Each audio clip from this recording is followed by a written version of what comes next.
Sports, sports, sports, sports, sports, sports, sports, sports.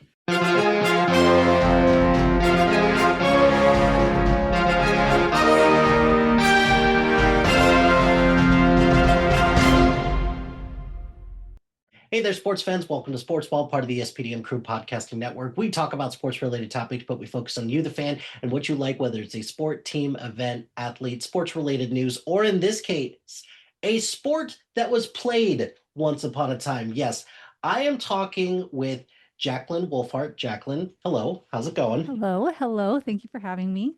Thanks for agreeing to be on. So we're going to be talking about roller derby. Roller Yes. derby. I got that wrong a couple of times during our pre-recording chat. So thank you for correcting me on that. And if I call it roller ball anytime throughout the course of this recording, You're just looking into the future with it. That's what I'll see it as, is you're taking it one level up and you're making my game futuristic. That's all. but also at the same time, since I can edit this, I will make sure if I say roller ball, I'll be like roller derby and make sure that I get it all good. I So, love it. I all love it. right, roller derby. So before we even start with how'd you get into roller derby, what was it that kind of attracted you to the sport in the first place? Let's talk about roller derby as a whole, because I've heard a little bit about it, but how do you play roller derby? How does one team win? What's the team composition? So can you give me the Cliff Notes version of what is roller derby? How do you play and how do you win? Yeah, let's see if I can make sense of this for the common folk. I feel like you have to go to a few games to really grasp what's even happening. Mhm. But I'll just say it's a fast-paced game. It's full contact sport. There's two teams playing each other at a time. And you'll have one person called the jammer on each team, and they are the only person who can score points on your team. So teams are made up of at least 14 people. Let me take that back. Of at most 14 people on your team at a time. The people who are on the bench, it can be up to 14 people at a time.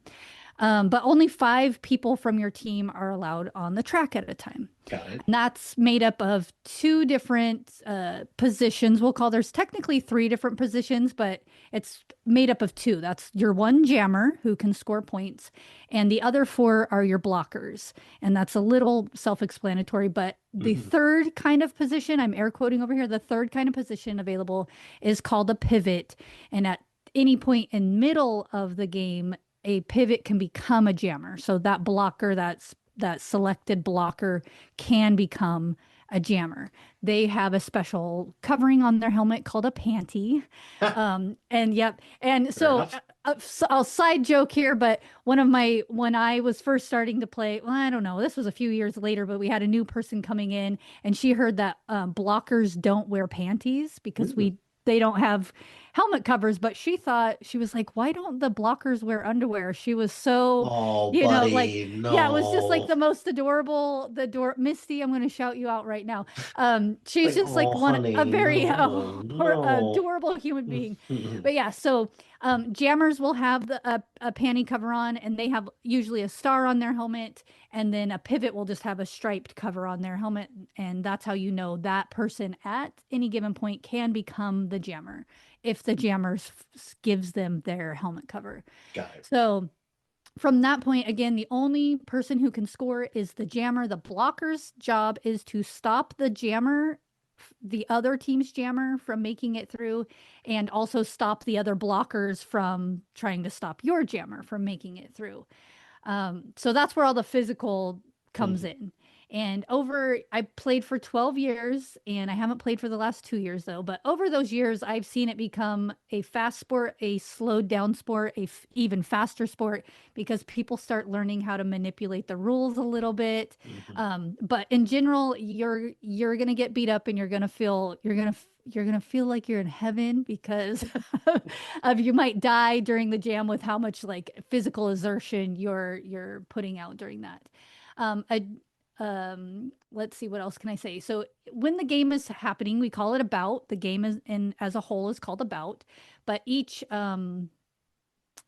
I don't even know what to call this. Like a round, each round is called a jam, and Okay. those last for 2 minutes. So a 2 minute up to 2 minutes. So a 2 minute jam is your five players go out to the from each team go out to the floor, and they will blow the whistles. The 2 minutes starts. Then a jammer can call off at any point by they tap their hips, and the referee will call off the jam. So they don't necessarily have to go for 2 full minutes. There's strategic reasons why you would want to call it off early, and there's reasons why you might not want to call it off early. So you go for up to 2 minutes, and it wears you the heck out, especially those poor little jammers getting beat up by every blocker on every side. Right. The points happen if a jammer legally passes the other team's blocker. That is 1 point for every legal pass that they make. They have to lap them completely legally. So like you can't cut the track, you can't do like if I elbowed somebody in the head on my way over, I might have passed them in that moment, but I did it illegally. So I didn't get 1 point from them. So you can score up to 5 points each time you lap. Oh, okay. And yeah, so and if somebody's in the penalty box and you that counts as a lap too. So you want to stay out of the penalty box. Yeah, you're really scoring a lot of points in that moment. I think that's pretty much the game and at its basics. There's various penalties you can get. There's various required equipment. Obviously, you have to have roller skates and safety gear and things like that. But in general, I would just say it's like you really have to have a lot of strategy for this and a lot of teamwork. And I think those are the two most important things is strategy, teamwork, and then maybe like speed and endurance come in after that because Right. you can actually be like pretty slow and not effective. have good and still if you know what you're doing, Still you're have gonna be have an impact in the game, right? yeah, you Or could take somebody out. Yeah. the bout, Yes. I should say. The Okay. bout. Yes. I will try to use proper terminology with this. I've had a couple talks with people who've tried to explain to me Aussie rules football, and I'm like, no, Oh, that is the just coolest game though. it's Have you watched it? I It's have. I wild. have. My wife is from New Zealand and she's Oh, got okay. family in Australia right now. So we definitely have seen Aussie rules football. I'm starting to finally get a grasp of rugby and cricket, but Aussie rules football is like I a whole I'll separate never thing. I'll never understand that sport either, but it is one of the coolest sports I think I've ever seen.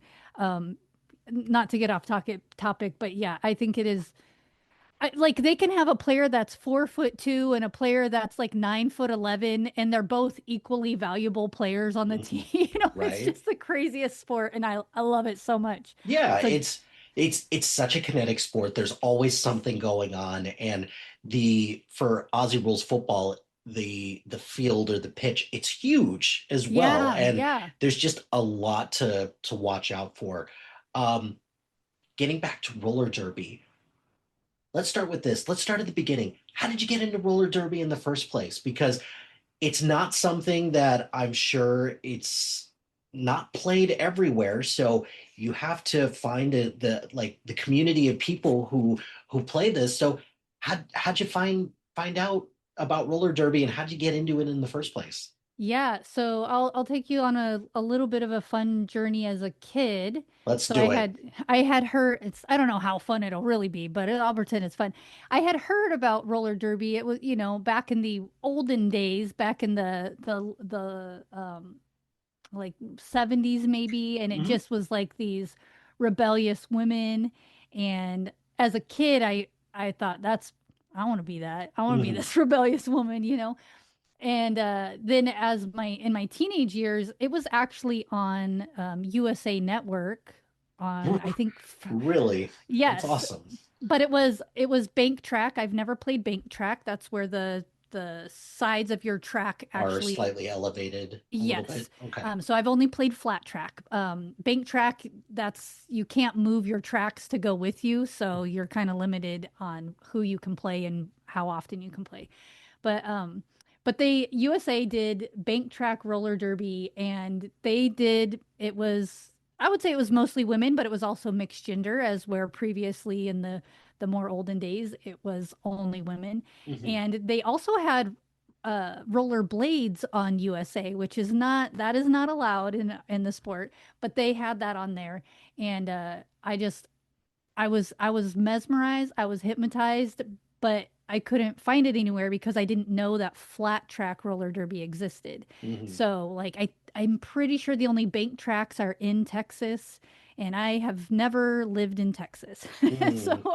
So that was not an option for me, but I was still like so mesmerized. It was very pro wrestling theatrical, the Hmm. USA version, because they really hammed up the drama. I mean, I think the physicality is real. Same with Hmm. the wrestling. I think it's real, but the drama, the There's storylines, yeah, it's I think the storyline piece of it in particular, um, that's that's part of the fun, right? Is that yeah. it's if you have some type of storyline to follow, it just kind of hooks people in a little bit, just in a different way other than just watching the sport and the bout unfold. Yeah, and I could be remembering wrong, but I think USA only had three teams that would rotate through. So you really got to love and hate every character. You really like that's my favorite, or kind of like what was it called, American Gladiators back in the day, like that. It was just like you really got to learn the characters that you loved and you were so excited to cheer on. And never found them as an adult. I want to say that was probably in 99 to 2000, 2001 time frame we're talking about. Hmm.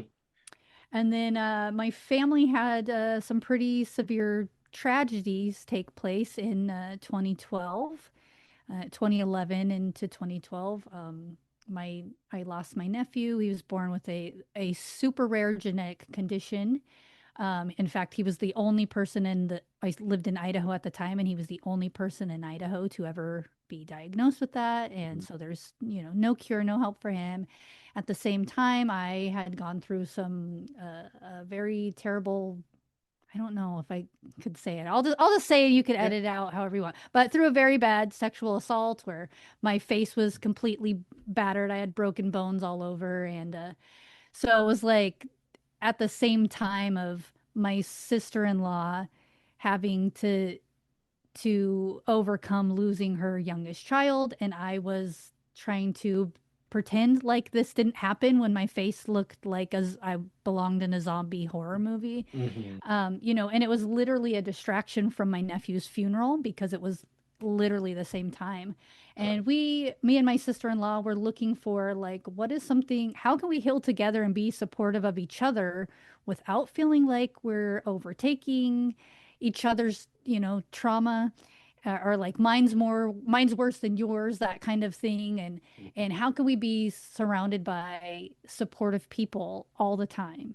And so we were just looking into things, and I think a TV show called Whip It. Not, I'm sorry, not a TV show, Movie, a yeah, movie. well, Yes. that's now Elliot Page and Drew Barrymore Yeah, was yeah, in it. Yeah. Elliot. Yep, Elliot Page. Yep, and yep.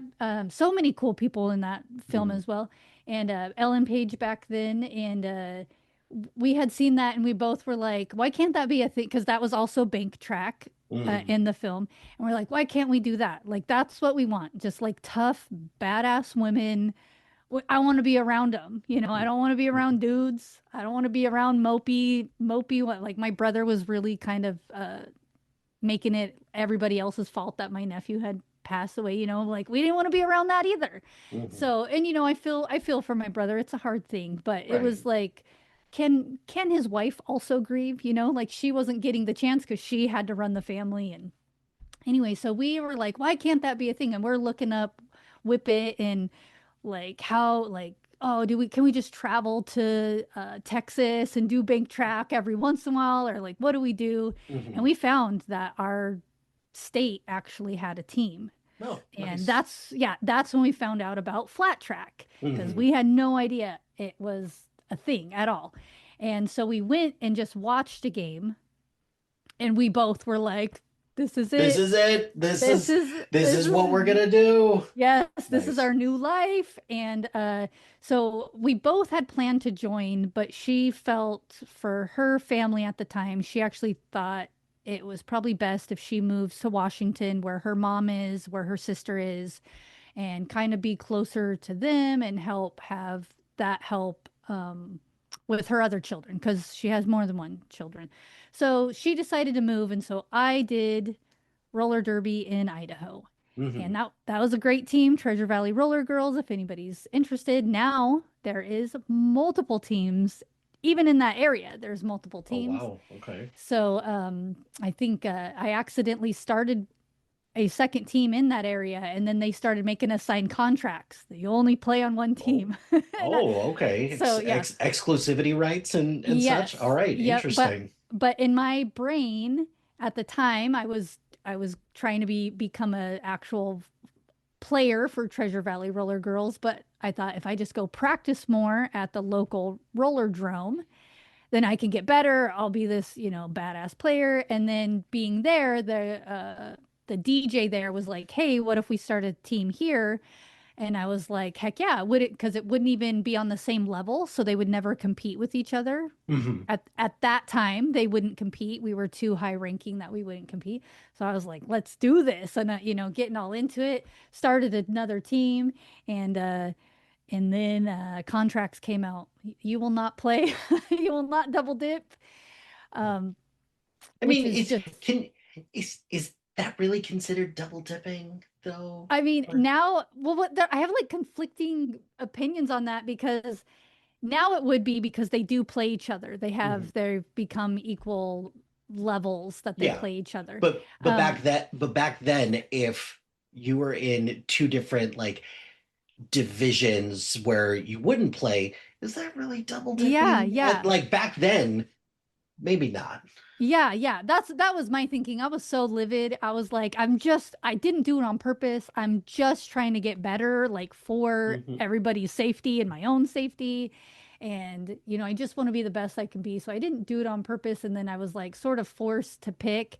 And then girls on this team were mad at me, girls on this team. I actually don't think Treasure Valley was too mad at me because I picked Treasure Valley. Hmm. I picked the team that was going to take me farther. I picked them, and so I don't think they were like too mad. But now they have another team that they don't have to like compete with like head to head, but they have to compete with getting recruits Hmm. because which when we're trying to get new recruits, they have options now. And I think now I live in Florida now, but at that I think now there's actually three teams in that same area. So so now it's like how do we get more recruits if this other team can take our recruits from us?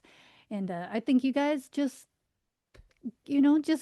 whatever's convenient for you. It's a Hmm. game. Have fun with it and quit compare, quit trying to beat each other down and instead be happy we have people to play. Right, right.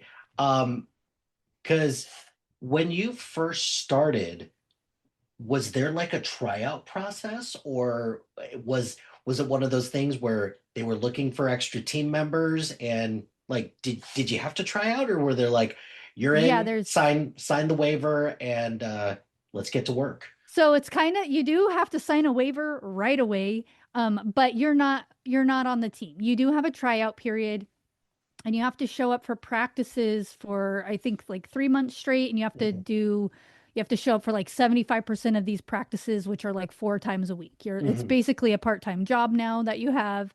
And it's for good reason because a lot of the girls, like myself, who come into this sport have never roller skated before. And And that takes time by itself just yep, to stay upright, in addition to staying upright and doing all the other things yep, that you need yep. to do. And yeah, so if you come to all the practices though, I mean it is a pain in the butt because you have families, you have jobs, whatever, but if you come to the practices, you progress quickly. And you can see these same people who who don't show up and they're not progressing. You love them, but you're like, please just show up for one more practice per week and you'll kill at this. Mhm. But yeah, so you do try out, you'd have to go through a trial period.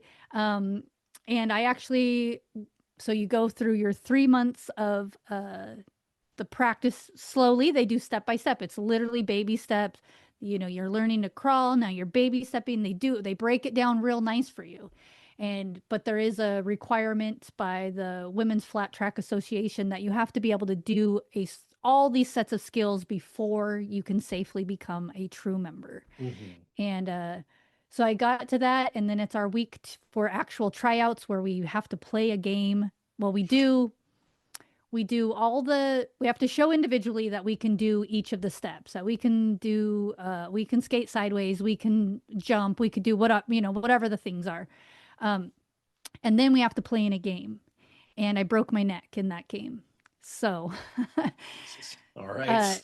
So I like to phrase it like I broke my neck in the game, but I fell and I chipped the spine off of one of my vertebrae. So it's not as detrimental as it sounds, but it sounds more badass when I'm like, yeah, I broke my neck. Playing roller derby. Yeah. You see the other person. Yeah, right. And I'll be honest though, truly though, there was no other person. It was all me. It was my best kept secret at that point. But what was the recovery time like for that? Yeah, so that's when I started accidentally starting the other team, because I was okay. Yeah, because I could still show up to my Treasure Valley's practice. I could still show up, but I wasn't allowed to put skates on for 12 weeks there. Because it's all doctors, everything. Everything, right? It's a very official sport, despite the fact that you're paying to play it, not getting paid to play it. It's very official. So I had 12 weeks of, you can't do this. And so I said, I'm going to go do it here. So I had a hard cat, like a hard, it wasn't just like a soft, squishy neck brace. It was hard, bolted me around, and I was still skating because I didn't want to lose any of what I had learned already. And I think I probably took about a week and a half of not doing anything because my brain was also very discombobulated from that. I can imagine. Yeah. But after that, I felt good. And then I felt good that I could just, casually skate and, slowly work my way back up to where I was. I wasn't out there hitting things or anything. Right. But I was just slowly working my way up, and then that's how I accidentally started the team. But I think I was out for officially out for about 6 months before I could go and do my actual official test. So, and it basically had to start all over. So it was fun. It was a good time for everybody to be had. I certainly can imagine that. What's practice like? So when you get all the people on your team together, what are you running through when it comes to practice? Is it there's equal parts weight room training and coming up with design plays, or do you spend a good chunk of it just skating around the track? Walk me through what a typical practice looks like. Yeah, so a typical practice. So when you're just starting out, you're going to have more practice options than anybody else. But because you have some practices that are just for you, and they call you fresh, it's the fresh meat practices. Naturally, yeah. Naturally, right? So you have, I think, 2 of those per week that are, well, that particular team. Other teams might have more, might have less, but you have a certain amount of practices that are dedicated just to the fresh meat learning, and they're going pretty easy. I mean, it's learning how to, I don't know how to explain this to people who are just listening, but like one of the first things you're learning aside from balance and standing upright is how to do a crossover, which sounds like something cool, but that's not. It's just your feet so that you could push faster. Yeah. And you wouldn't think that's hard to do, because when you see anybody out on the boardwalk or, wherever you see people skating on their own, everybody's doing crossovers all the time. It's like just a natural part of skating. But when you've never skated before, you can't even shuffle. Yeah. So then you can go to our team. Treasure Valley's was large enough team that we actually had we'll call them the B team, and then we had the A team. We'll just call them that to make it simple. So then B team also had their own dedicated day for a practice, but fresh meats can come there, and the A team could also join that. And then there was two more practices dedicated to the A teamers because they are the ones who are most likely to be doing travel to different states and stuff. So they had more options to do the hard trainings, the hard drills that are going on. So there are very specific drills that you're doing like literally the whole time, and it's just like one practice might be specifically dedicated to we're going to figure out how to do this specific kind of block, or a practice might be broken up like we're going to do 15 minutes of this kind of block and 15 minutes of this kind of breakaway and this kind of, that kind of thing. But they're fun. I have a kind of personality where I just kind of like everybody. So, I get along with everybody. I don't think anybody really dislikes me ever. That sounds so cocky to say, but so I was able to just like be friends with everybody. And it's so for me it was really fun. It's just a fun time. We are women, so we have our menstrual cycles, and you can always tell when somebody's the stereotype that we try to get away from, and it's glaring at us. I've lived with two women growing up, and then I am surrounded by. I've got my wife. I've got two daughters. Yeah, you're in for it. So practice. Yeah, so practice, they're so fun to me because a lot of the stuff you're practicing is also kind of like worst case scenario stuff that's never going to happen in the game, or but that's why you practice, yeah, right? or you prep for all kinds of different scenarios during practice. Yeah, and also kind of things like you hope that they happen during the game because you're like, I will look like the most amazing person ever if I have to do this thing.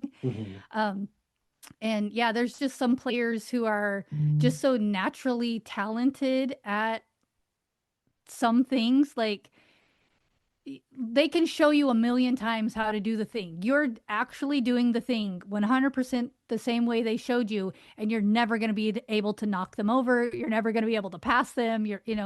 So it's just fun. And I kind of like that challenge a little. This may be stupid to say, but like I kind of like that a little bit more than playing the bouts even. I mean, bouts are fun, but I kind of feel like they just that individual like challenge of getting yourself better versus the person you want to be like, if that makes sense. And you kind of only get you don't get to play your teammates, Right. The people you admire, you kind of don't get to play, or only if during a scrimmage, maybe if you're lucky. But yeah, so just fun, just crazy, and different places. So when I first started, like I mentioned before, we have to pay to play because we're renting our locations and things like that. And sometimes, again, I was in Idaho at the time, so sometimes we'd be at the outdoor track, but there's snow everywhere. Or the outdoor track when it's 110 outside, right. or and then, but we also rented a space. When we first started, we had the most amazing space, but somebody else offered them, I don't know how much, but they offered them more to turn it into like a trampoline park. And so we lost our first space. And the second place we got was really janky. Like we could like it was a concrete floor, but it was all breaking all over. So okay. Yeah, so we would lay our actual track on it, but it would our flooring would snap apart while you're skating over it because of the broken cement underneath. So it was like, might as well just go skate in the snow if we're gonna, as long as there's no ice. Yeah, as long as there's not ice there, let's go out in the snow. We're gonna get hot anyways. So yeah. So for your team, how did you determine what position you were going to play? Because you've got the blockers, you've got your third position, and then you said jammer. Yep. How does one become a jammer? Is that kind of like a hierarchy thing, or is it kind of based on skill? How do you determine what position you're going to play, and can you just rotate and like be ready for all the different positions that you could possibly play? Yeah, like ideally you'll probably for the average player, you'll want to rotate and kind of figure everything out. Mhm, But and just because you never know what's going to happen and they're going to need you, right? mhm, But typically they are going to pick the jammer based on skills. Number one skill is are you fast? Because that you have to be lapping, you're not just skating, you're lapping people. So you want to score 5 points only, that means you only can lap them one time in 2 minutes. You want to score 40 points, you got to lap them whatever 8 times in 2 minutes, right? So that's the main skill to have. But if you're going to be fast, you also got to be nimble and all these other agile and be able to do all these things to handle people slamming you all the mhm, time. So you have to be like the best at the footwork, I would say, because you have to be able to get around. You have to be able to handle a hit, avoid a hit. I used to get in trouble all the time because this was later. I started doing this maybe like 6 or 7 years later, because if I was doing a jamming position, they train you to take a hit, but I learned how to like if I'm skating in the middle of my skating, walk on my toes all of a sudden. So the person coming in for the hit goes flying by me. Like they're calculating me to be 1 second faster than what I just did. So I would I would be told like quit doing that. But I'm like, it's effective. It's more effective for me to Is it tiptoe real quick. is it illegal to do that, or No, no, it's it's potentially dangerous for yourself. But it's so much more effective, I think. mhm, Um, so I actually like to, I don't know what position I like to play better. Because they both have their fun, in my opinion, they both have their fun sides. But there mhm, are some people who are just like meant to be blockers, and there's some people who are just meant to be a jammer. And I think another thing, if you're a very small person, like short statured, they're mhm, probably going to also want you to be a jammer too, because you get your head hit more easily, and that's illegal to get your head hit. So mhm. if the other team is constantly fouling on you on accident and they're all in the penalty box now, you don't even have to try. You're just lapping people in the penalty box. So there are some things that you're just naturally going to have that they might be like, that's attractive for this. If you're a very large girl, they're going to want you as a blocker, right? Right. But that doesn't mean you can't be a large jammer or a short, tiny blocker. It Yeah. happens. So, So there's no like one type of profile, mm, and it's not like if you're locked into being a jammer, you can't ever be a blocker or anything right, like that. right. Okay. And a lot of times they'll do, if one team is like just killing the other team, it's like 30 points versus 402 points or something. They'll just tell their jammers to sit out and they'll just start putting blockers in only.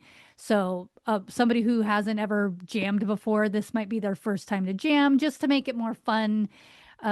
It's never fun to lose by 400 points.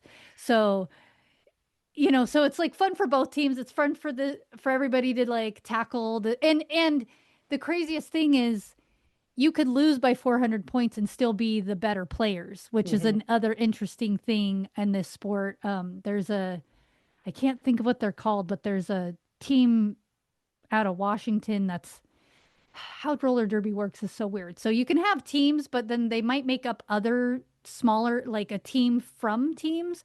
Like I can join the Native American team and still play on the Orlando roller derby team here. Mhm. But there's just no practice for the Native American team. We just go, hey, we want to do this game. Can everybody make this game? Sure, we're going to make it. So our practices are only calculated through that I went to Orlando's practices or whatever. But Mhm. there's a team in, I think they're based out of Washington, but it might just be like northern, northwest.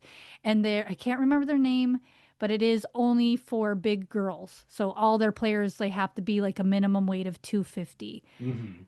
Those are some of the most skilled skaters I have ever seen. If you were just watching and not keeping score, every time I've seen them play, if you were just watching, not paying attention to score, you would have think that they killed the other team.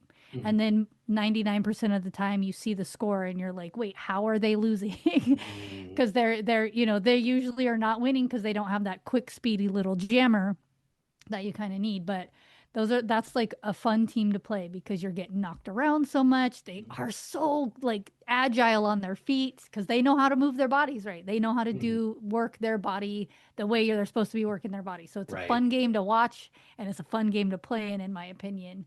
But yeah, there's like all these like tiny micro teams made up of other teams. There's I kind of switched topics a little bit, but That's there okay. are men teams and there are co-ed teams. So I played on a co-ed team as well at the same time as playing other teams.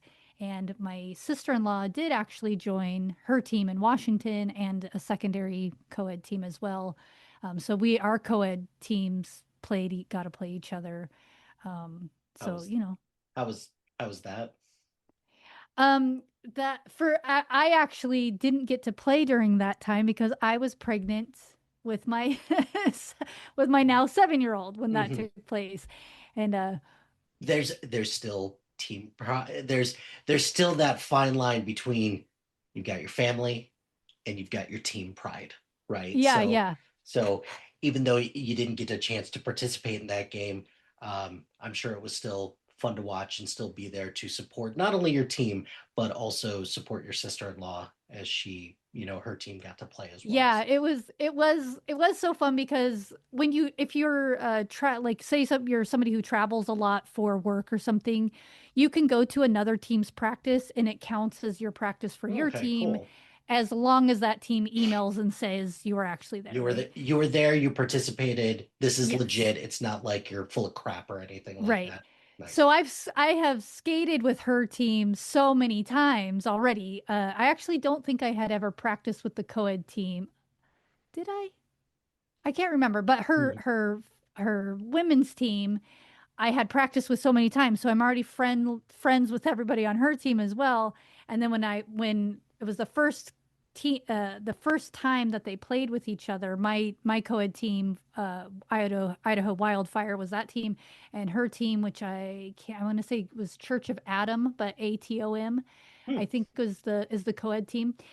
It was their first time playing with each other when I happened to be, I think I was like 5 or 6 months pregnant at that time. And so I was bench coaching my team, but still cheering for her team. And I had cheat insights. Yeah, I had practiced with her co-ed team because I remember being like cheat insights of like, don't put this player in Mhm. because they're putting that player in, and kind of cheating the game a little bit. I counterpoint to that. Um, you had the insight. It would behoove you just to at least share the insight because Yeah, you got I it. have it. Yeah, you have it. So, and if you're not going to use it, what's the point of having it? I mean, they could Maybe have that's just as easily come to our practices and learned what we're good at and what we need to practice more on. They could have easily has done that, right? exactly. So definitely you're off the hook for that. It's all Yeah. good. Yeah. So for a game, so is there a certain amount of bouts that go into a game, or like how does a team win? Yeah, so it's the whole thing is the bout, just to clarify for Okay, listeners. But it's the jams within the okay. game, the rounds, it's basically rounds, and it's all done by time. So you can end up having like 400 jams in the game if everybody's calling them off real quick because, Mhm. um and I I'm drawing a blank now. I'm going to say they're 20-minute. You have 20 minutes for the first half and 20 minutes for the second half, but please Mhm. don't quote me because I'm drawing a blank on our time right now. People listening, but I'm pretty sure it's 20 and 20, first half, second half. And but you can go as many jams as time sees, or as few as if that's what it takes. You're just trying to be real strategic. If they're Mhm. jammers in the penalty box, you're gonna want to call off gonna want to call off your jam in the middle of it to get a new fresh jammer out there who isn't tired. So when their That- jammer comes back and in, it has to be the same jammer who's already worn out and didn't get a so right. so you're branching your jams out in various strategic ways. And Yeah, so it ends up being about an hour long game because of, we have to review this thing that happened, and they do usually have really awesome halftime shows. I know it Oh, sounds nice. weird, No, but they no, that always, doesn't sound weird at all. I'd rather there be a cool halftime show. So walk me through some of the cool halftime shows yeah, that so they that you. might contact like local, like another local hula team, or not team, Nice. but like a dance, dance studio that does hula. So we're having a hula thing. There might be, I've seen, sometimes they'll take that 20-minute break and they have kids come out and play roller derby in that time. There's always some show, Hmm. but I've seen also, those like big, like inflatable ball things that you get Oh, in. I've yeah. seen that. So they're just having people ram into each other the whole Nice. time. Yeah, there's always, they just find local fun things to be going on. So it's not just a break for the teams to, rethink things, regroup, re-energize a little bit. It's something for the fans as well. A Hmm. lot of times they can participate in them. Hmm. There's always something, because even if let's say they had a dance team come in and do some really cool whatever, and that was only 7 minutes long, now it's just let's turn up, the DJ's going to turn up the music. Everybody come on on the floor and let's turn it into a dance party. So, That's it's awesome. just yeah, it's just fun. It's very inviting for everybody. I will say it's like one of the most inclusive sports as far as, everything that you may or may not be as a player, but also involving your audience, involving your crowd. It's Hmm. just like the more the merrier always. Awesome. That's so great to see that when it comes to roller derby. I almost called it rollerball, roller derby. So can you kind of walk me through how many games can you play in like a certain amount of time? Like, do you have seasons, or is it kind of just a continually rolling thing? Like, do you have seasons? Do you have divisions? Do you have a championship at the end of the day? Like, Yeah. kind of walk me through how that structure, like how a league or a division is structured. Yeah, so there are divisions, and it's basically just kind of cutting the United States into four. Or Mhm. last we had ever made it to a division tournament, we were divided into four. So it could be more now, maybe less. COVID did a real number on roller derby, so maybe more, maybe less. But it was four when we were actually making it to the tournaments. And it's literally just dividing it up. So no rhyme or reason necessarily. It's not like all the highest scoring teams or anything like that. And there are seasons. However, I have learned from playing in multiple states that every every area has a different season, which makes it tough Mhm. because and just because the season's over doesn't mean you're not practicing anymore either. So practice is all year round. Mhm. It's just when the season starts, now we have games in between. Like one of your practice days is now a game day instead. Right. Um, and yeah, so I've just noticed, I feel like ours in Idaho was spring and summer was kind of when our games were starting, Mhm. and the rest of the year was just practice. In Florida, I feel like where it's more like fall is when our games are going on. And Hmm. so yeah, I mean, even my sister-in-law who moved up to Washington, her season started a little later than ours. So yeah, it's just interesting to me. I don't know how they determine that. And it might just be like the availability of what the other teams around you can fit in. Because there are teams coming from all over the world sometimes, but all over the states as well. So last I checked, so again, I haven't played in about 2 years, but there was over 1,300 teams worldwide. The majority of those being in the United States. Um, but yeah, so it's, again, we're paying for ourselves. So you might be a Washington team invited to play in California. And technicality wise, where you guys rank on the rosters, you're a real good fit to play each other. But you can't get 14 people to be able to afford a trip down, flights down to California, hotels down to all of. So now you have to find a different team, so Mhm. we got to find the teams that fit us better. And then you might only ever play these teams during the division championships Mhm. because you couldn't get to, like, you'll notice like Hawaii, their season is very short because they usually just come to the States for like 2 weeks and bust out. They're just going state to state to state or team to team to team, bust it out in all 2 weeks. Mhm. And then the rest of the year is, maybe a team or two goes over there, but not as many people can afford to go over there. Right. So yeah, and that's the same with like I've played New Zealand before. Oh, nice. Yeah. So yeah, so there are teams all over the world and it's so fun. And I mean, you get teams that we don't speak the same language and teams that we too much speak the same language. It's just super fun and interesting to see like how we're all the same. We all have Mhm. similar strategies and you could even tell our personalities are so much the same. And because one thing I love in roller derby is that somebody could just accidentally kick me in the face with their skate, and 2 minutes later we're high-fiving each other. Because it's like you don't just celebrate your own team while you're playing. You're celebrating the other team the Mhm. entire time. They just did something cool. You're gonna let them know that they just did like, oh, I'm so jealous. I wish I could do that. Not like, oh, you stupid bitch, I can't believe you did that. Like that's not a thing in roller derby. And Right. but you're getting that from your worldwide players as Mhm. well, from a country I'll never speak that language, and still it's the same thing. High five because it's universal or whatever. And Mhm. it's just such a lovely sport.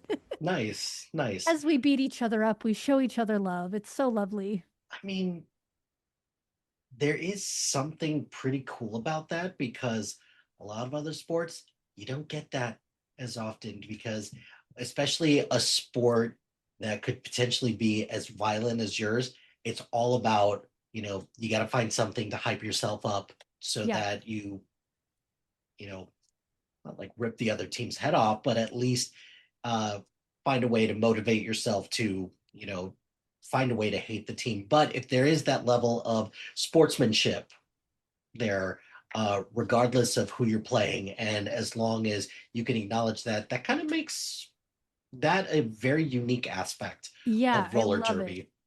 I love it. It is one of the most beautiful things I think I've ever seen is just how we can be competing, and that's the same with the men's team. So it's not just like it's because you're women, that's how Mhm. you are, but it's the same like on the men's team too. Like we're here to play a game and acknowledge each other's greatness. We're not Mhm. here to tell you what a piece of crap you are. We're all great. Even Right. even if you aren't, we're great and we're going to find a way to show you that. So it's unique, for sure unique.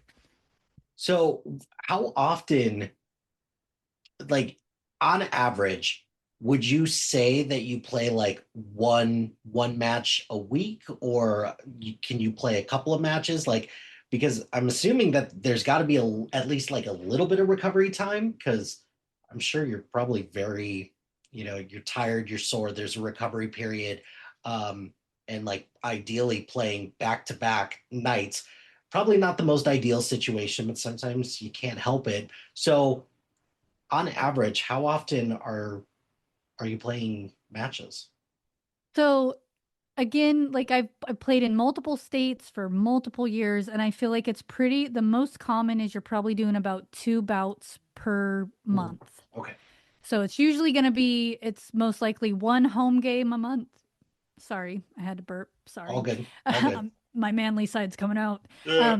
Or I'm just so excited I'm breathing in too much air. But so you're probably going to do one home game a month and one away game a month, which doesn't necessarily mean far travel, just means not on your turf, right? Mhm. So yeah, I would say that's the most common. But things like tournaments, you're doing multiple games a day. Oof. Yeah, and it gets so brutal. It is so brutal during those tournament moments because sometimes sometimes they're doing them round robin style, sometimes Okay, they're doing them bracket style. Just depends on the tournament and depends on the like I want to say there's a it's not really a tournament, but we call it a tournament called the Big O, and it takes place in Oregon, and that's one where people from you don't have to rank to get into that tournament. You just have to the travel. yeah, Travel and pay your fee, right? Um pay your fee. Oh, And there's no real, like in that one, there's no real winners of the tournament at the end. However, they do select like best players from each and then make up a new team, two new teams of the best players of other teams that compete. But like in that instance, you might have just finished a game or not even finished your game that you're in, and the next, because there's like two or three tracks going at the same time, and the next track is already being like, where are you at? And it's like, well, we're still playing in this game. So yeah, sometimes there's no recovery. But sometimes you might get during a tournament, but sometimes you might get like an hour, 2 hours, maybe an overnight if you're lucky.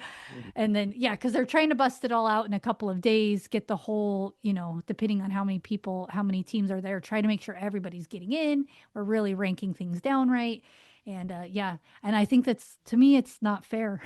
It's, I mean, I get it. It still makes sense. We're all equally tired, but I'm like, you want to see us at our best, not at our worst, right? So, well, and you would think that at some point safety might yeah. become might becoming an issue, but at the end of the day, if you've got a lot of teams and you got a schedule, you got to keep up, got to do what you got to do, and Yeah. that's maybe not the most ideal situation, but you know, like you can't bring like you can't bring other people from your team and say, hey, you're playing in this, this group is playing in this bout, this group is playing in this bout, or you just kind of like if you're in a tournament, you have to keep the same consistent team together.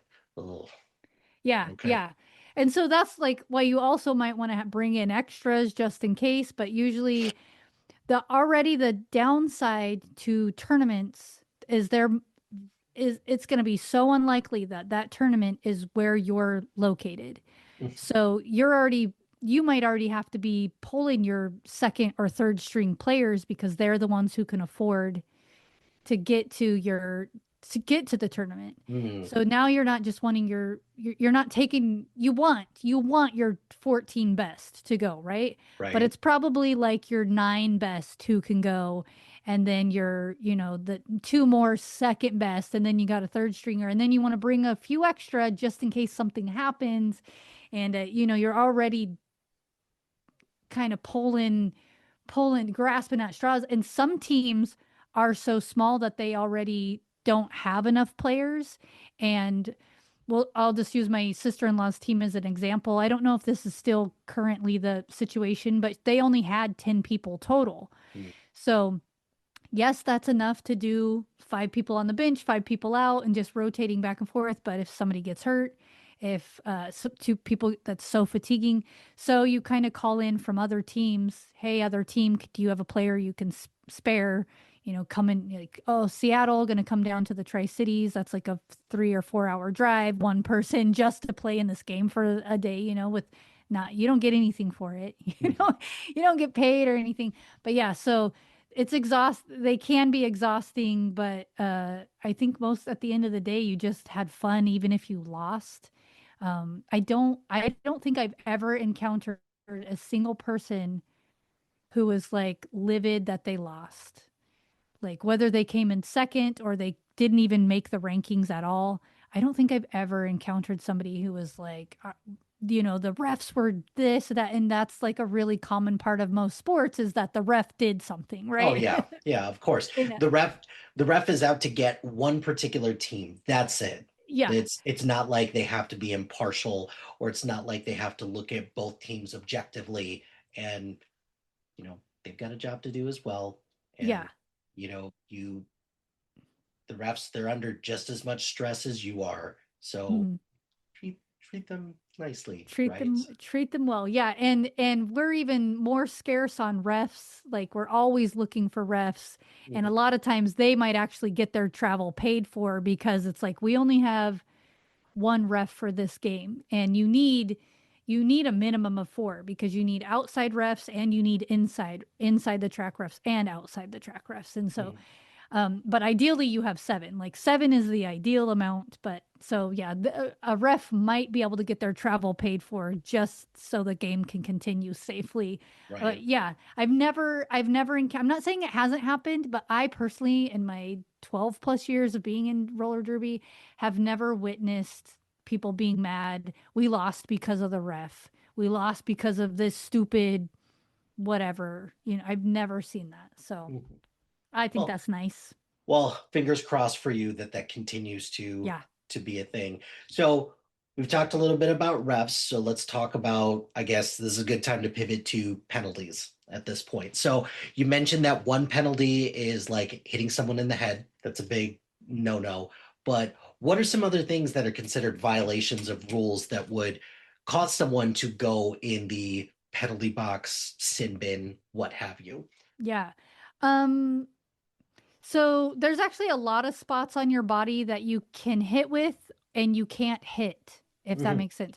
Yeah, So yeah. I used to kind of like think of it like if I was wearing a one-piece swimsuit, like those are the areas in the swimsuit is where you can't hit.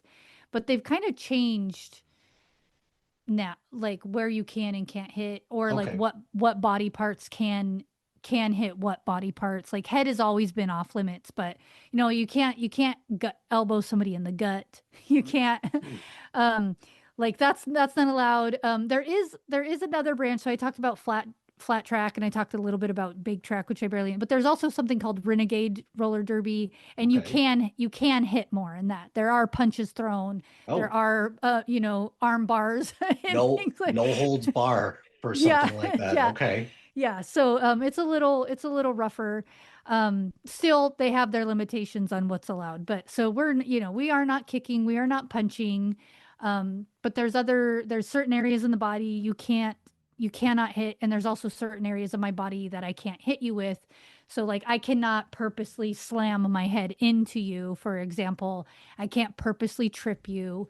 There's sometimes where your skates and your wheels just legit get tangled and maybe you both fall, but one of you is going to get a penalty for that. So Hmm. you want to hope that it's the other person, Right. because you being on the track, not on your feet is dangerous. So it's out. So you can actually get a penalty for falling too long. So if you fell and you didn't get up within 3 seconds, that's enough. I mean, they might have even changed that to make it shorter, but you fall, you get up immediately, or you got a penalty. Okay. Um, you can't hold hands. Like you and your own teammate might want to, like a natural thing you might want to do so they can't get between you is like, let's just lock arms. You can't hold each other in any way, shape, or form. But Okay. also at the same time, you have to be touching each other, um, so you know we're there. If I'm looking over my left shoulder and you're on my right side, I have to be touching you so I know what you're doing, where you're going. It's a real, I don't even know how to say. Like you have to use your senses more, I think, a lot, because you have to know what another person's body is doing just by sensing them. Mhm. And but yeah, it could look a really common thing that happens is, so we have wrist guards on and all our gear is Velcroed, and you accidentally get Velcroed to somebody else. You get Velcroed to your own teammate, it's a penalty. You get Velcroed to the other team, it's a penalty. You know, Really? Because I would assume because of the amount of contact that you have, that the ref would allow at least some form of grace to be like, okay, as long as you're not stuck together in an obvious violation of the rules, or it's not like you're using it as a strategy to like disable somebody else from doing what they need to do, as long as you just rip the Velcro off your opponent or your teammate, you yeah. should be good to go. But Yeah, it sounds so like most that's of the time the ref isn't going to see like your quick ones, but sometimes you get stuck and it won't even be to their velcroing thing. It's like I got stuck to their shorts for some reason.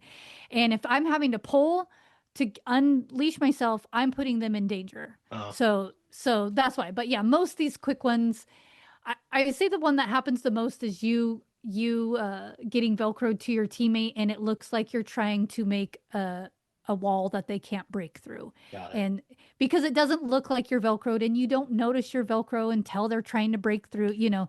But yeah, but you get stuck and sometimes you're like, how did my Velcro not be strong enough to Velcro myself, but be strong enough to Velcro somebody else? Right. Like, well, it doesn't make sense.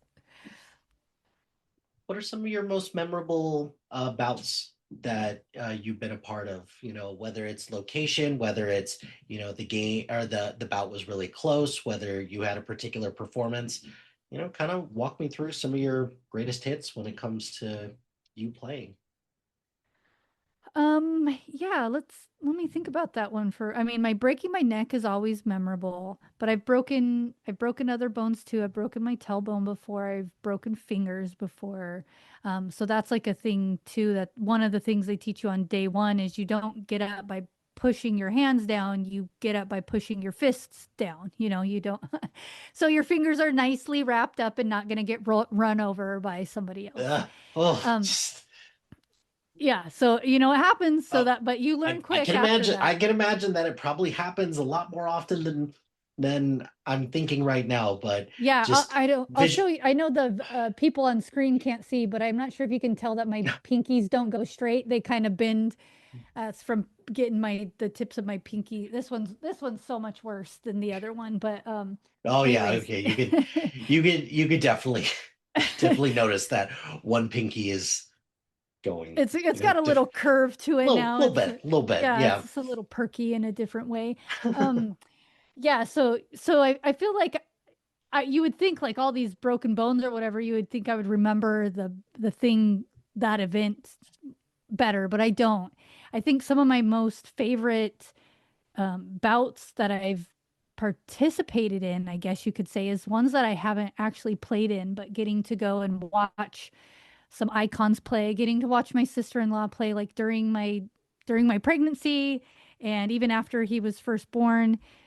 Just like I had pictures of my son's first bout, like Mhm. some of those are my most favorite moments. But as far as me playing, I can't even tell you who I was playing or where we were at, but I'm kind of a I kind of forget that I'm human sometimes and that I don't have wings. And so I do a lot of crazy things out there. I rely on my wings a lot Mhm. and and they just have me rolling around a lot and I don't this is going to contradict anything I say later on, but I kind of don't feel pain, especially in the moment.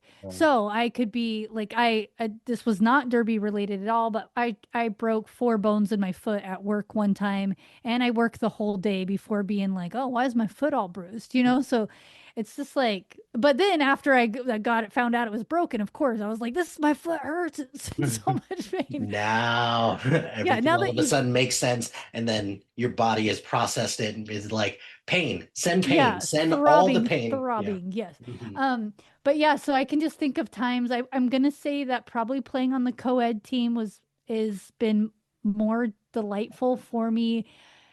Just because uh the challenge men's center of gravity is higher than women's. And so trying to find where I can hit a man and Mhm. take him out versus on women I kind of got it figured out, especially if they're similar to my shape and size. I already know where I can hit you and where I can't and what's going to work and what's not. But with men I can never figure it out because he might be the same height, the same weight as me, and I can hit him in But that sweet spot every time and it's never going to work, yeah. Hmm. He's just going to do something else. But so I think playing a lot of the co-ed teams or co-ed games is just more fun because I always feel like I'm learning. It's a learning, even though I've been playing the whole time. I'm learning every second, and that's kind of the I guess that's my kink, if you will, is that I just like learning the whole time. I like improving the whole time, whether I'm winning or losing. Am I having fun? Most important, am I having fun? And number two, did I learn anything from it? And I feel like with the co-ed teams, they don't call them co-ed though. I got to think on that. I forget what they call them. Gender inclusive, that's what they call them. A Gotcha. gender inclusive team, even though all the teams are gender inclusive. So Mhm.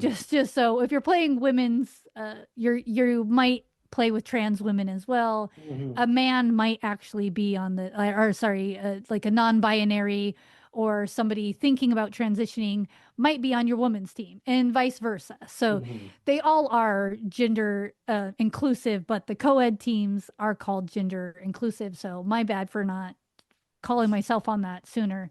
Okay. Um, but yeah, just I just having so much fun because also I think it's the same for them in that men kind of want to tend to be a little more delicate with us in the beginning and not realizing.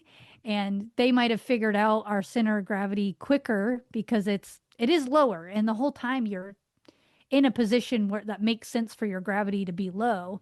So men might have figured that out, but they're being so dainty with you. And so you're like, oh, please keep being It's dainty with me so I can hurt you in 5 minutes. Like it's, mhm. yeah, just fun. Just fun. It's just, just fun. I can't think of any specific game that I've played in that has been like, this was the highlight of my career or not. I'll say that the only person who's ever come watch me play other than my own children is my sister-in-law. I No other family has ever watched me play. Um, Even the time that when I was pregnant, family actually came to watch my sister-in-law play, but didn't like, what about me? Like, what about Ouch. all my games? Ouch, family. Yeah, Ouch. Come ouch. on. Um, but it is what it is. And watching her grow and play, I think she's still playing. I'm pretty sure she's still playing. So she's been in it about 12 years as well, maybe 13 years because she started about a year after I did. Mhm. And but I'm pretty sure she is still playing, but we're opposite coasts now, so we'll never get to play with each other. Um, yeah, we're not same districts or anything to play divisions. I mean, um, so we'll never.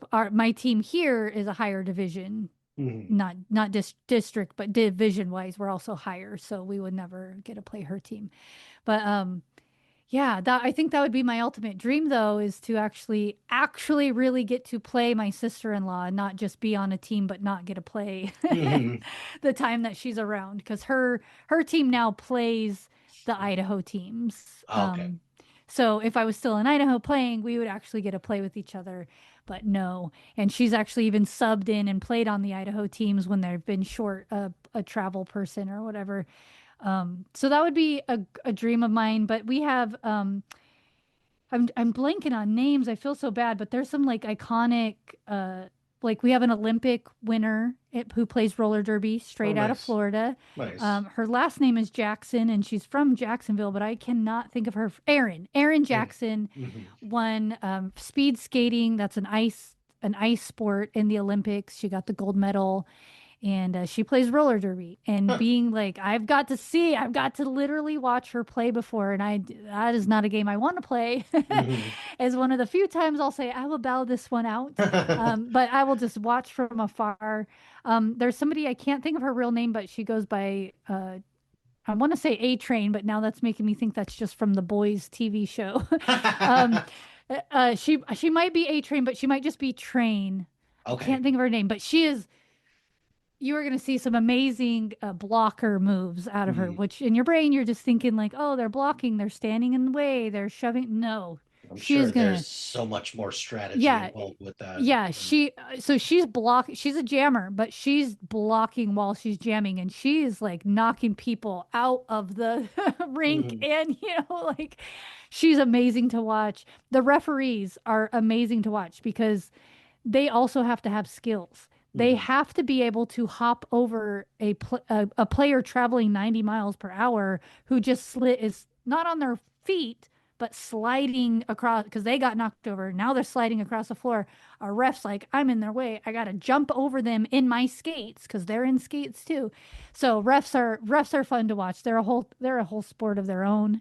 Mhm. Um, Men's derby it has all the same rules, but somehow it looks like a different game when it's being played as well. Yeah. Yeah, I can't think of any specific moment of me myself Mhm. um where I was just like, this is the highlight of my career because they've all been fun and a learning experience for sure. So What does your future with roller derby look like right now? You've been out of it for the last 2 years, but I'm assuming you still keep up with it. You still are active within the community. So what's your future look like in roller oh, derby? my future is so bleak and sad. So my very local team in the town that I am, we had a team. And once COVID hit, our team never got back together. Mm, So I started going to, and we were called Molly Rogers, which I thought was, and it was all a pirate theme too. And I'm like, Golly, I have so that's much pirate so theme. Yeah. creative. That's awesome. Yeah. But Nice. that was our Idaho team, Treasure Valley, which was the county, I guess you'll say was Treasure Valley, but we were also pirate themed. So I was like prepared when I came to this team. I've been in other teams, but I was so ready for this pirate theme stuff. I got so much stuff, you know. And let's see, we I made it about 3 months into playing with them, and then COVID shut us down. And we tried. We were doing online practices. We were doing once the like tight restrictions hit, then we were just like, well, let's just skate around parks together. But it would only be like two or three people showing up. So we really fizzled out, and that's heartbreaking because these girls on this team are some of the most amazing people, human beings I've ever met. And not to discredit anybody else, but it was really such the most loving team I've ever met. So I started going to Orlando, which is about an hour and 15-minute drive for me to where our practices were. Hmm. And a badass team. I'm gonna say again there, I didn't meet anybody that was not nice. Everybody nice there. Super awesome team, super huge team. I've never seen a team this huge. They actually had like in-house teams that would only play each other. Then there was three different potential travel teams as well because they're such a huge team. I'd never seen when I first walked in, I was like, what did I walk into? But I shattered my hip playing, I'm assuming playing roller derby because I didn't know You're that it was broken at practice. I oh. didn't notice, typical me, but it was hurting a few days later, and I went to the ER for it because I thought I know you don't want to hear this, but I thought it was maybe ovarian tumors or Mm, something is my, and so I went to the ER, and because it was real bad in my lower back, and they didn't even take, they took me into triage but didn't do it, they didn't do like get my vitals or anything. They said, what's up? I told them what I think it might be, and they said, wait until your period comes, let us know if the pain's still there. And I was like 3 weeks away from my period at that time. Florida hospitals are the worst. Okay, I've lived in so many states, right? quick sidebar, how'd you end up in Florida? Um, that's another tragedy in my life.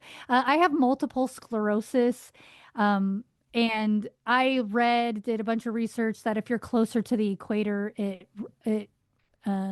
it's not a cure, but it makes your symptoms happen less frequently and less severe. And I'll say when I first moved here, that was very true. And now I'm not so sure that's true anymore. I think I've Mm, kind of acclimated to it. But in the beginning, it was like a night and day difference.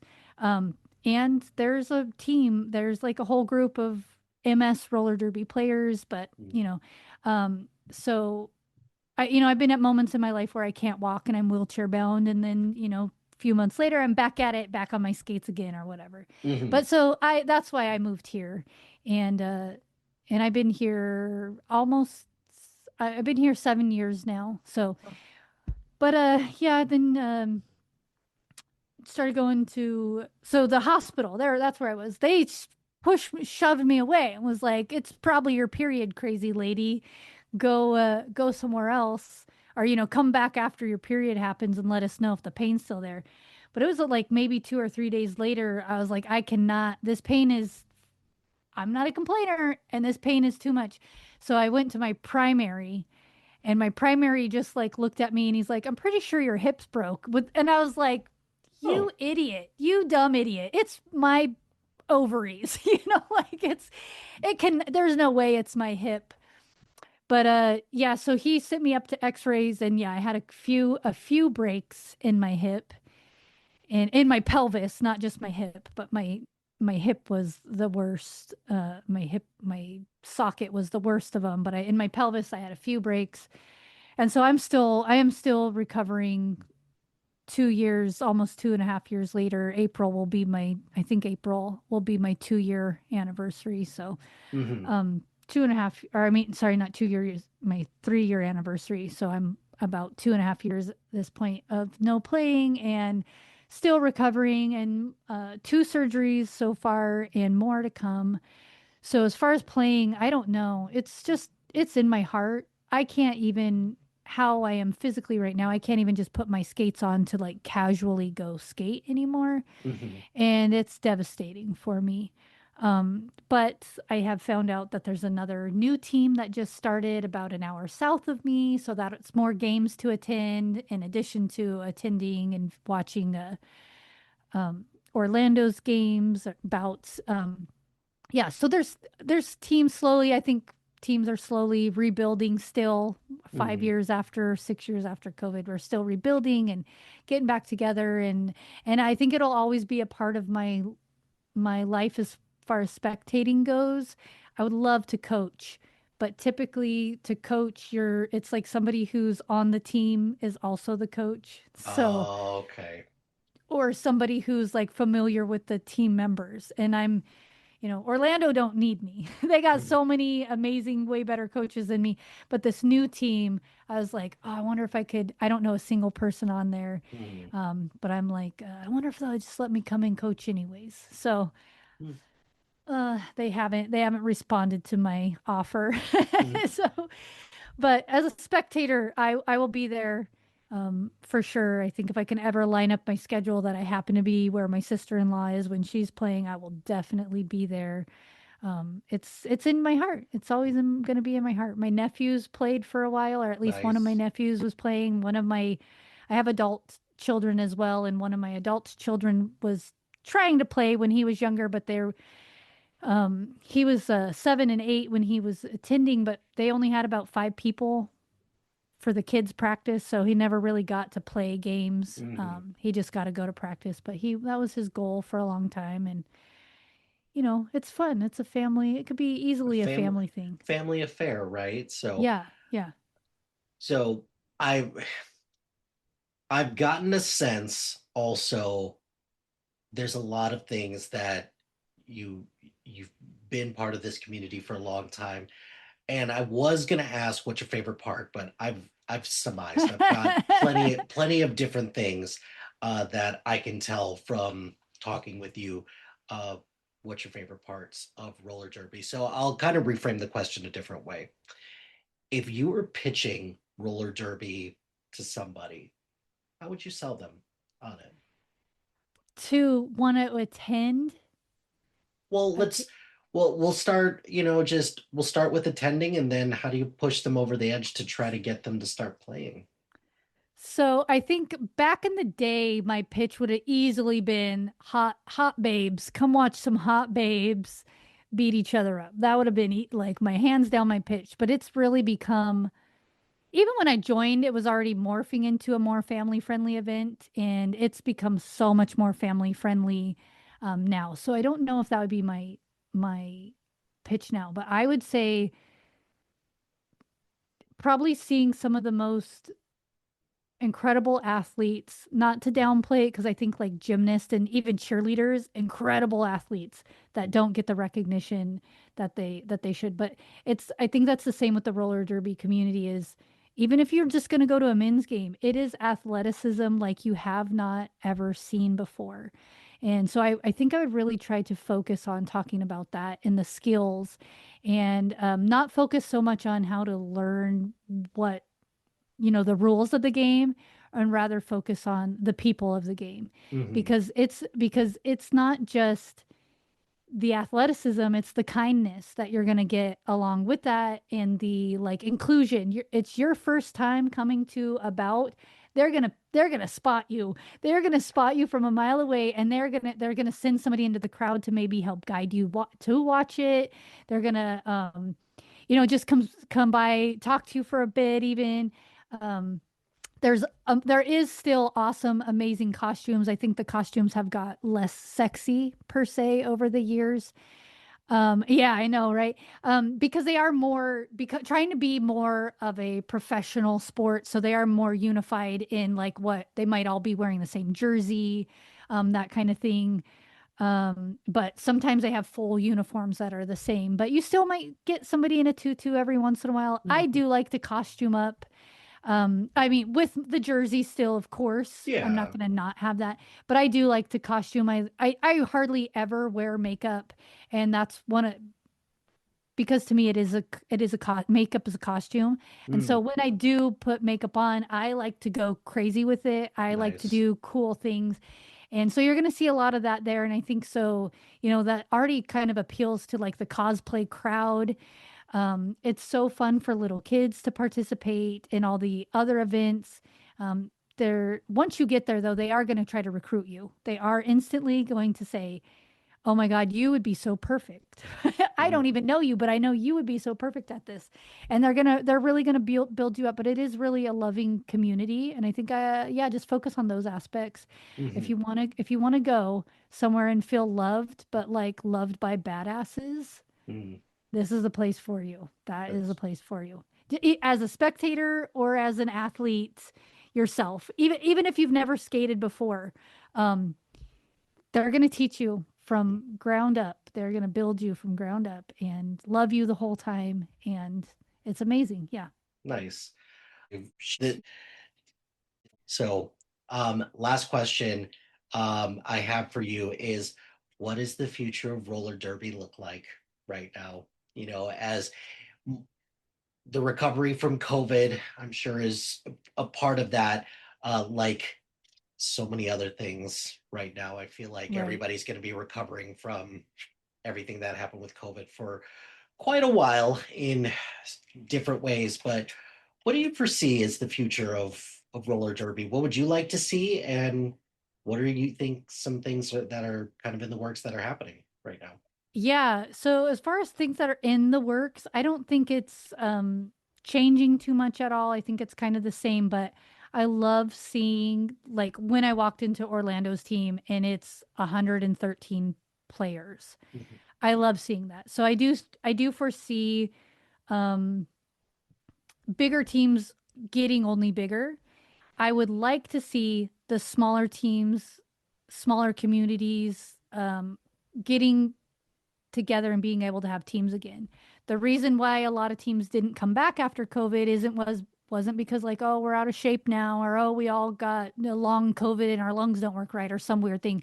It was the financial aspect of we lost our buildings, we lost our places to practice, and we don't have thousands of dollars to rebuild that. So I would like to see more sponsorships from people so that local teams can, because it is such a fun event for people to go to, and even as spectators.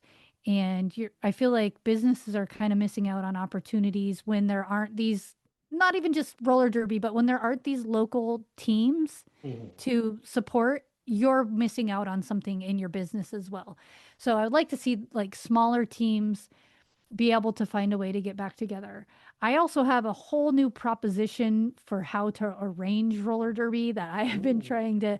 I think it should be three quarters, and I think the middle, not quarters, obviously, three periods. Yeah, three periods or three.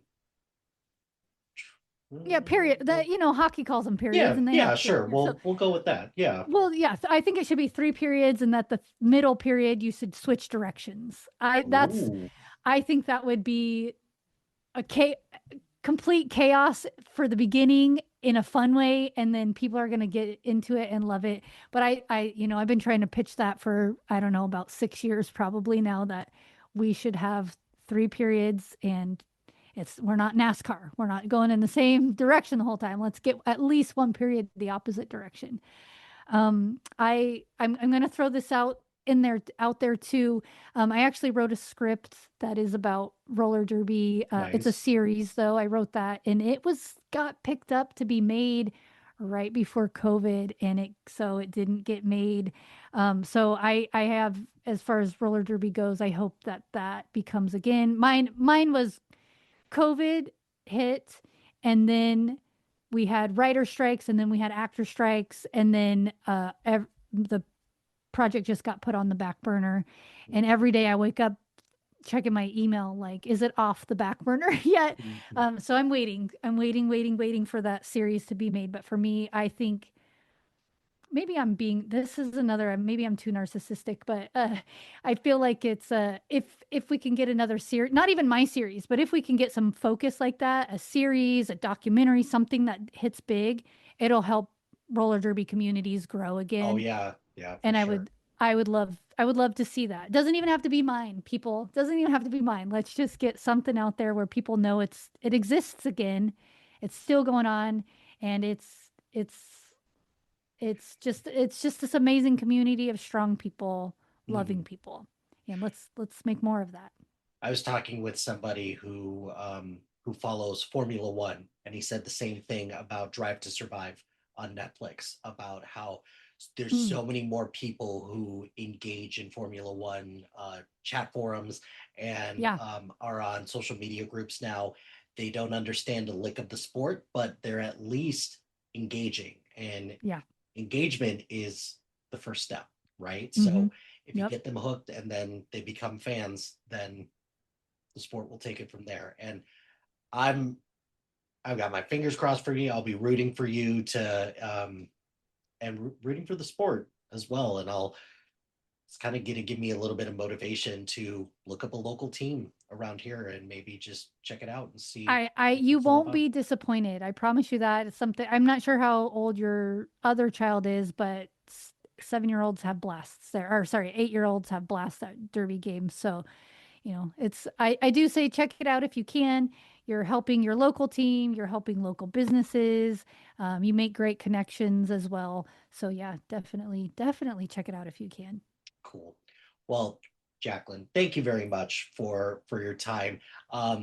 You told me beforehand that you've done MMA for a while. You're also a black belt. I'm gonna have you back on if Yes. you'd like to talk about that, and even talk about how you feeling about the current state of MMA and just everything like that too. So um, cool. We'll have plenty of stuff to talk about that. Yeah, yeah. Thank you so much for your time. I greatly appreciate it. Do you have anything you want to plug? Where can the people find you? And just plug away. What have you got going on? Oh yeah, I probably have a lot of things to plug, but I first would like to say about myself is that I'm not a violent person. Most people do say that I'm very fairy-like. My husband literally calls me a fairy, because I'm a very gentle person, but MMA and roller derby is just like something that was fun for me. So aside from that, I am busy all the time. I am a psychologist in my everyday life. I work with children who have been sex trafficked, and sometimes I want to use my MMA skills on people, and I haven't yet, but I want to. Mhm. And but that's my daily life. But I also run a film and media festival. I have my own, which is the Wolf Media Festival, which stands for Wonders of Literature and Film. Oh, And nice. we have a podcast from that. It's the Wolf Media Festival podcast where we interview our winners. I write music. I write books. I have novels out there. You can find me musically. I write children's music and adult. When I call it adult music, it sounds like I I I mean, first of all, no judgment if that's the type of music that you write. it's not, but yeah. But yes, like Yeah. So I have general music. Yeah. general music.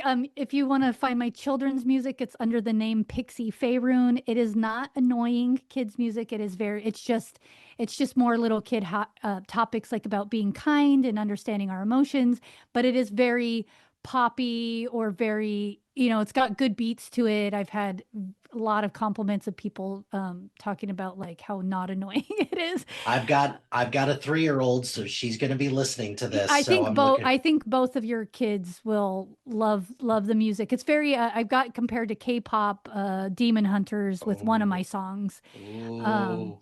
Yeah. Both the kids like K-pop Demon Hunters. So you're giving me that look. Okay, yeah. cool. So one of my songs was compared to that and asked if it was in that film even, and I was like, I don't know. I mean, I knew it wasn't, but I was like, I don't know what that show is at the time. And then my other music, if you want to find it, it's under just my name, Wolfheart. My last name is Wolfheart. That's my real last name. And it's kind of poppy, the last album I put out. I'm currently trying to make a more rock album. Nice. Hopefully it'll be out this March, but I'm not so sure because I can't quite get my voice where I want it to be. And then my novels, of course. Again, something else I'm promoting. I have Echoes of Rose. It's a dark urban fantasy thriller. It is dark, people. So anybody who wants to read that, it is about trafficked children. Not based on a true story though. And my newest one that just came out about 2 or 3 days ago from the time of this recording is called Collateral Damage, and that's about if there were superheroes but not super villains. So a fun little read, I think. And those are under Jacquelynn Wolfheart if you try to look those up. So Jacquelynn Wolfheart. So. Cool. Well, lots of things. Looking forward to chatting with you more. I'll talk about this a little bit more offline, but I feel like there's lots of opportunities for us to talk about lots of stuff. So looking forward to that. And again, thanks a lot for sharing your memory, sharing your insight, and sharing your love of roller derby. Yeah. Roller derby. Yes. Thank you so much. I never get to talk about that side of my life. And so this was amazing. Thank you. But that's going to do it for this episode of Sportsball. Be sure to like, rate, and subscribe to anything and everything SPDM Crew, wherever you get your podcast. Join us on social media on Facebook, Instagram, YouTube, LinkedIn, and Blue Sky at SPDM Crew. Check out our website at spdmcrew.com. Shout out to HiFlyer Creative Studios for making our awesome logo. Greatly appreciate their support.